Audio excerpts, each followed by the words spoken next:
안녕하십니까. 만화공인중개사의 저자 이효훈입니다. 오늘은 부동산학개론 실전문제풀이 399선 제25강 시간으로서 263번부터 272번까지 같이 풀도록 하겠습니다. 자, 지금부터 263번 진행하겠습니다. 263번 우리나라의 부동산 투자 회사에 관한 설명 중 틀린 것은 1. 자기관리 부동산 투자회사는 실체가 있는 회사이고 기업 구조조정 부동산 투자회사는 명목회사이다. 맞습니다.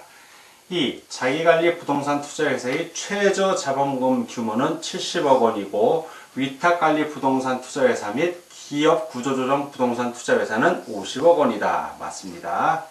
3. 영업인가를 받고 최저 자본금 이상을 갖추기 전 부동산 투자회사는 현물 출자에 의한 주식 발행을 할 수 없다. 맞습니다. 4. 자기관리 부동산 투자회사는 매 분기 말 현재 총 자산의 100분의 80 이상을 부동산 관련 유가 증권 및 현금으로 구성하여야 한다. 맞습니다. 5. 자기관리 부동산 투자회사가 부동산을 취득하는 경우 국내에 있는 주택은 1년, 주택이 아닌 부동산은 1년 이내에 처분이 금지되며 국외에 있는 부동산은 국토교통부령에서 정하는 기간 이내 처분이 금지된다. 국토교통부령이 아니라 정관입니다. 정관에서 정하는 기간 이내 처분이 금지된다. 그래서 X 다 오고 하나만 X 틀린 것을 고르니까 263번은 5번이 정답이 되겠습니다. 다음 문제를 보겠습니다. 다음은 부동산 신탁제도에 대한 설명이다. 거리가 먼 것은 1. 부동산 신탁은 부동산의 소유자인 위탁자가 수탁자에게 형식적으로 소유권을 이전하게 된다. 맞습니다. 그래서 신탁하게 되면은 소유권 이전 등기를 하게 됩니다. 자, 두 번째, 수탁자는 위탁받은 부동산을 개발 관리하여 얻은 수익을 수익자, 즉 위탁자가 앞으로 누구에게 수익을 하게 해주십시오. 보통 위탁자 자신에게 할 수도 있고 자식이나 타인에게 할 수도 있습니다. 제3자에게, 그 수익자에게 환원하여야 한다. 맞습니다. 3. 신탁재산은 수탁자의 고유재산과 독립된 재산으로서 수익과 손실은 누구에게 귀속된다? 위탁자에게 귀속되는 겁니다. 맞고요. 4번 배당은 배당은 신탁재산에서 발생한 총수익에서 관리 운영비를 공제합니다. 물론 당연히 공제하고 수탁자에게 지급하는 수탁자에게 지급하는 게 아니라 누구에게 위탁자가 처음에 누구에게 수익을 주십시오 한 수익자에게 지급하는 겁니다. 수익자. 그래서 틀렸죠? 5번 신탁부동산의 관리, 처분, 멸실, 기타 사유로 수탁자가 취득한 부동산은 신탁재산이 된다. 맞습니다. 신탁부동산과 관련된 거니까 신탁재산이 됩니다. 다 오고 하나만 X고 거리가 먼 것이니까 264번은 4번이 정답이 되겠습니다. 다음은 265번입니다. 265번 다음은 부동산 신탁에 대한 설명이다. 틀린 것은 1. 갑종관리 신탁이란 부동산 소유자가 맡긴 부동산을 총체적으로 관리 운영하여 그 수익을 부동산 소유자에게 배당하는 것을 말한다. 맞고요. 2. 을종관리 신탁이란 일명 명의신탁이라고 한다. 맞습니다. 3. 금전신탁은 확정금리와 같은 이익 보전에 관한 계약을 할 수 있으나 부동산 신탁의 경우에는 금지되고 있다. 맞습니다. 265번에 3도 맞고 4번 토지신탁이란 신탁토지를 개발해서 임대 또는 분양을 하여 그 수익을 수익자에게 환원하는 방식을 말합니다. 맞습니다. 토지신탁은 토지 처분을 하지 않고서도 최유효 이용이 가능합니다. 임대형 토지신탁은 집가항 등을 초래하지는 않습니다. 임대할 뿐이기 때문에 틀렸죠. 다 오고 하나 X 틀린 것이니까 265번은 5번이 되겠습니다. 다음은 266번을 보도록 하겠습니다. 266번 다음은 토지신탁에 대한 설명이다. 거리가 가장 먼 것은 1. 토지신탁은 토지 소유자가 개발 자금이 없거나 개발 방법을 모를 경우 주로 이용된다. 맞고요.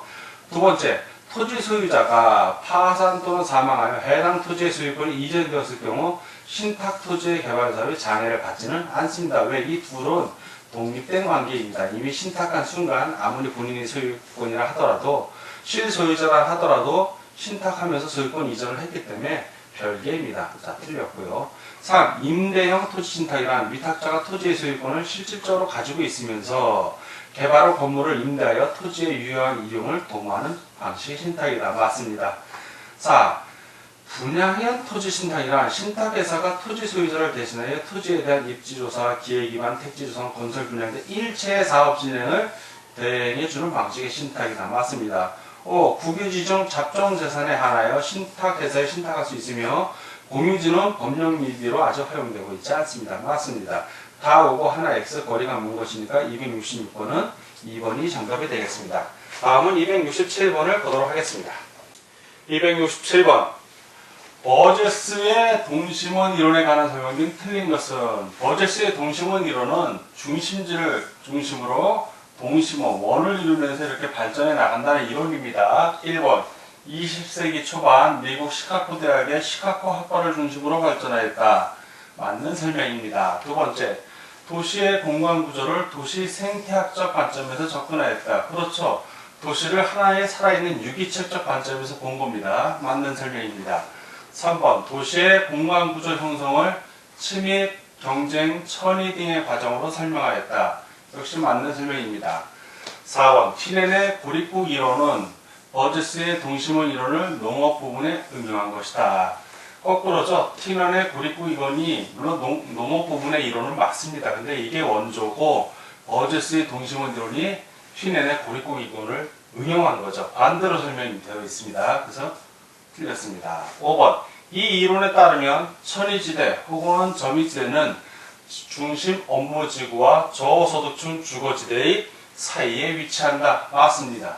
다 오고 하나만 X 역시 틀린 것을 고르니까 267번은 4번이 정답이 되겠습니다. 다음 268번 문제입니다. 268번 지대에 관한 설명으로 틀린 것은 1. 리카도는 토지 비옥의 차이 및 비옥한 토지의 한정 수학 체감의 법칙의 작용을 지대의 발생 원인으로 보았다. 맞죠? 리카도가 주장한 지대 이론이 바로 차액 지대설입니다. 자, 맞고요. 2번 위치 지대설은 어떤 위치를 말합니다. 위치 지대설은 지대 함수는 중심지에서 거리가 멀어짐에 따라 지대가 점점 감소하는 함수이다. 그렇죠. 중심지가 있습니다. 자, 중심지가 있으면 중심지에서 먼 거 이제 거리라고 하면 이제 뒤로 갈수록 외곽이 되는 거죠. 자, 중심지의 위쪽에다가 그 지대를 Y축으로 표시하고 거리를 X축으로 놓으면 중심지에서 가까울수록 지대가 높고 외부로 나갈수록 지대가 이렇게 내려갑니다. 바로 그 얘기를 말하는 겁니다. 점점 감소하는 함수이다. 이렇게 곡선을 그리면서 내려갈 수도 있습니다. 자, 맞고요. 세 번째, 마찰 비용 이론에 의하면, 자, 헤이그가 주장했죠. 마찰 비용 이론. 교통수단이 좋을수록 공간의 마찰이 적어지며 이때 토지 이용자는 마찰 비용으로 교통비와 지대를 지불한다고 본다. 맞습니다. 4. 특정 토지는 입지 경쟁이 일어난다면 최대의 순 현재 가치를 올릴 수 있는 이용에 할당되는데 이용된다는 얘기입니다. 이때 최대의 순 현재 가치를 올릴 수 있는 원인이 무엇이든 아무런 상관이 없다. 뭐 개발 계획이라든가 실제로 개발이 일어난다든가 관련 없이 최대의 순 현재 가치를 올릴 수 있다는 얘기입니다. 맞습니다. 5번 독점 지대설은, 자, 독점 지대설 하면은 지대는 공급을 독점하는데 원인이 있다, 기인한다, 이런 얘기입니다. 토지의 소유 자체를 지대 발생의 원인으로 보며 소유 자체를 지대 발생의 원인으로 보는 건 이건 절대 지대설입니다. 이건 절대 지대설, 마르크스가 주장한 절대 지대설에 해당이 됩니다. 차액 지대설로는 설명이 불가능한 최열등지에 대한 지대 발생의 근거를 제시하고 있다. 그렇죠. 소유 자체만으로도 최열등지에서 지대가 발생한다. 절대 지대설인데 독점 지대설로 했으니까 이게 틀렸네요. X. 다 오고 하나만 X. 틀린 걸 고르니까 268번은 5번이 정답이 되겠습니다. 다음 문제를 보겠습니다. 269번 부동산 개발 방식 중 사업 기간 동안 형식적인 소유권 이전 행위가 발생하는 것은, 자, 17회 문제였고요. 소유권 이전 행위, 그러면 이건 소유권 이전 등기를 하는 겁니다. 형식적이지만 소유권 이전 등기를 하는 거는 이거는 무조건 신탁 방식 외에는 없습니다. 자, 신탁. 이건 부동산 등기법에도 신탁 원부가 넓은 의미의 등기부에 들어가기 때문에 이건 부동산 등기법을 공부한 사람들은 쉽게 맞출 것이고 1차만 공부하는 사람들 입장에서는 좀 어려운 문제일 수 있습니다. 자, 소유권 이전 행위, 신탁 행위. 자, 신탁자 들어간 걸 찾으라는 얘기입니다. 1. 자체 사업 방식 아니고 2. 공사 및 대물 변제 방식 아니고 3. 토지 신탁 방식 신탁 들어갔죠?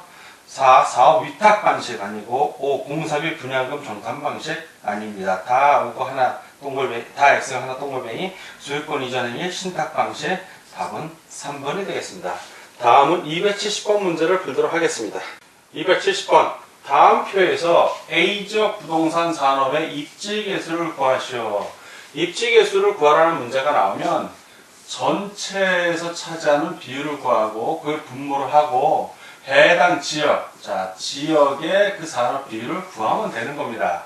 자, 그러면 전체가 900이죠. 전국 전체니까 900분의 그 부동산, 지금 부동산 산업이니까 우리가 부동산학 개론을 배기 때문에 딴 거는 구하는 문제가 거의 안 나옵니다. 자, 이 부동산에 해당되는 거 전국 900에서 500 분의, 자, 해당 지역, 지금 우리가 A지역이니까 A지역 걸 보면 됩니다. A지역 전체가 300이고 그 중에서 A지역의 부동산이 차지하는 인구가 100이라면 요거를 구하라는 문제입니다. 자, 공은 다 의미가 없으니까 다 약분을 해주면 다 없어집니다.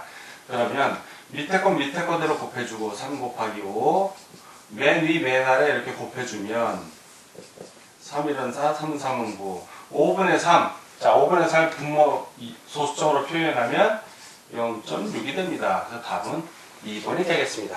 자, 270번 문제는 이렇게 풀고 다음은 271번 문제를 보겠습니다. 271번. 부동산 관리는 자산관리, 에셋 매니지먼트, 건물 및 임대차 관리, 프로퍼티 매니지먼트. 프로퍼티가 이게 부동산이라는 뜻입니다. 그 다음에 시설 관리, 퍼실리티 매니지먼트로 나눌 수 있다. 다음에 부동산 관리 업무 중 시설 관리에 속하지 않는 것. 그러니까 다 시설 관리고 뭔가 하나는 자산 관리거나 부동산 임대차 관리라는 얘기입니다. 즉 시설 관리 아닌 걸 구하라는 문제입니다. 1. 설계 운전 및 보수, 시설 관리 맞고요. 부동산의 매입과 매각 관리, 이거는 돈이 왔다 갔다 하는 겁니다. 자산 관리, 자산. 이건 전형적인 자산 관리에 속합니다. 그러니까 설비 관리 아니죠. 시설 관리 아닙니다. 에너지 관리, 시설 관리 맞고요. 건물 및 청소 관리, 시설 관리, 방법, 방제 등 보안 관리 역시 시설 관리가 맞습니다. 다 오고 하나만 X 속하지 않는 것이니까 271번은 2번이 정답이 되겠습니다. 다음은 272번 문제를 풀도록 하겠습니다. 272번. 부동산 마케팅 및 광고에 대한 설명 중, 자, 마케팅과 광고에 관한 설명 중 틀린 것을 구하는 것입니다. 17의 기출문제였습니다. 1번. 부동산 마케팅 전략을 수립할 때는 거시 환경과 미시 환경에 대한 분석이 필요하다. 그렇죠.